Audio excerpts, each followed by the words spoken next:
Glória a Deus. Aleluia. Dando continuidade, então, aqui nós podemos entender que essa chamada ao ministério pastoral é justamente para quê? Para que nós possamos conduzir vidas ao encontro com Deus. Mas essa chamada tem responsabilidades e qualificações para que nós possamos justamente exercê-la. O treinamento para o ministério pastoral. No centro da vida cristã, a ordem dada por Jesus Cristo de fazer discípulos em todos os lugares, a tarefa sagrada de todos os crentes é fazer discípulos. Mas é preciso lembrar sempre que o treinamento pastoral não pode ser norteado pelo mercado, porém pela Bíblia. Por isso que eu falei, a chamada, o primeiro ponto que nós tratamos no início dessa disciplina, o pastor vocacionado e o pastor profissional. O treinamento pastoral não pode capitular diante dos caprichos de uma certa postura autoritária, nem se curvar diante de certas metodologias que intentam se impor sobre certa ordem de crescimento que tão somente visa números e coisas. A igreja, ela não pode visar números. Não, vou ter quantidade de números para ter quantidade de dízimo. Não é isso. A igreja precisa visar almas para o reino de Deus. A igreja precisa procurar almas para acrescentar no reino do Senhor. Uma formação pastoral verdadeira é aquela que se reflete as ordens bíblicas para a igreja, e a sua liderança deve dominar o treinamento pastoral. E esse princípio é crucial, pois a ideia que a pessoa faz do ministério influenciará suas atitudes e por fim acabará ditando sua filosofia e treinamento no serviço. Especificamente, o treinamento para o ministério exige cumprimento de pelo menos 3 fases de treinamento, destacada na exortação de Paulo em 1 Timóteo, capítulo 4, do verso 12 ao 16, que vai dizer assim, ninguém despreze a sua mocidade,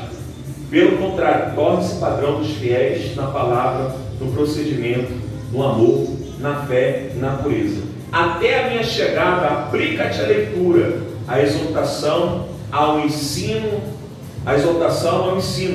Não te faças negligente para com o dom que há em ti, ao qual te foi concedido mediante profecia, com imposição de mãos do presbitério, mediante estas coisas que nelas se diligentemente para que o teu progresso e todos sejam manifestos. Tem cuidado de ti mesmo e da doutrina. Continua nestes deveres, porque fazendo assim salvarás tanto a ti mesmo quanto aos teus ouvintes. O que irá nos impulsionar? Primeiro, é justamente focar a sã doutrina, como o apóstolo Paulo está orientando a Timóteo. E o primeiro ponto dessas 3 fases de treinamento é o caráter piedoso. É aquilo que a pessoa deve ser, pois o ponto focal de qualquer ministério é a piedade. O ministério é e sempre deve ser o fluir de uma vida piedosa, como vai dizer o apóstolo Paulo. Irmão, isso pode ler para mim, 1 Coríntios capítulo 9, verso 27, e 1 Timóteo 4,8, vou estar lendo. Pois o exercício físico para o pouco é proveitoso, mas a piedade para tudo é proveitoso, porque tem a promessa da vida que agora é e dá. 27. Isso, 1 Coríntios 9, 27. E dá que há de ser. E é que dá que há de ser. 1 Coríntios também, capítulo 9, verso 27.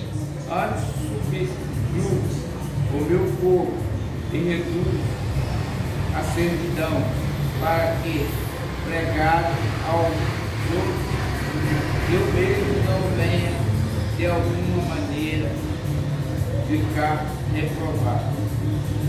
E o outro ponto é a abundância do conhecimento bíblico, ou a destreza nas habilidades ministeriais não são a primeira prova da veracidade de um anelo pelo ministério pastoral. Ao contrário, as escrituras têm como primeira prova o caráter piedoso, como também está descrito em Tito 1, aonde vai mostrar justamente o caráter piedoso deveres e qualidades do ministério, vai falar a respeito disso, vai falar das falsas doutrinas que nós precisamos estar atentos, os falsos métodos que muitas das vezes se levantam, que nós precisamos estar atentos para não cair em fábulas ou fíbulas,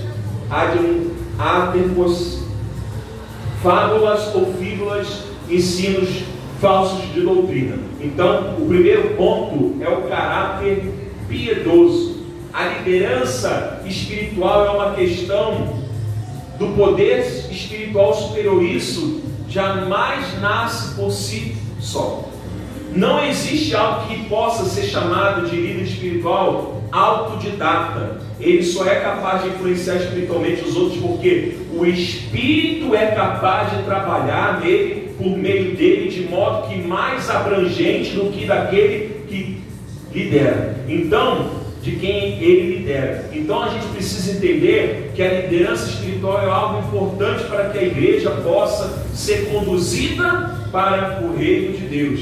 O verdadeiro líder espiritual se preocupa infinitamente mais do que o serviço, do que pode prestar a Deus e aos irmãos, do que com os benefícios e prazeres que possa trair para a vida. Áreas do caráter piedoso: uma vida moral, uma vida familiar, maturidade e reputação, são áreas que mostram o caráter piedoso. O segundo ponto que o apóstolo Paulo vai tratar também é a respeito do conhecimento bíblico, histórico e teológico. O pastor, quando é chamado e vocacionado, ele precisa também se empenhar no conhecimento bíblico, no conhecimento histórico e no conhecimento teológico. É o que a pessoa deve saber. O conhecimento bíblico é indispensável ao processo de treinamento. No treinamento pastoral, ele precisa buscar o conhecimento bíblico, ele precisa buscar crescer na graça e no conhecimento. O conhecimento bíblico não significa decorar capítulos, decorar versículos, nada disso. É se aprofundar mais biblicamente e teologicamente da palavra do Senhor. É conhecer a Deus, que é o fundamento de uma vida ministerial abençoada por Deus. E também é imprescindível que as áreas do conhecimento bíblico, histórico e teológico são importantes para que possa trazer o treinamento e o aprendizado e o conhecimento das línguas originais da Bíblia, que é o hebraico, que é o aramaico e que é o grego. Então,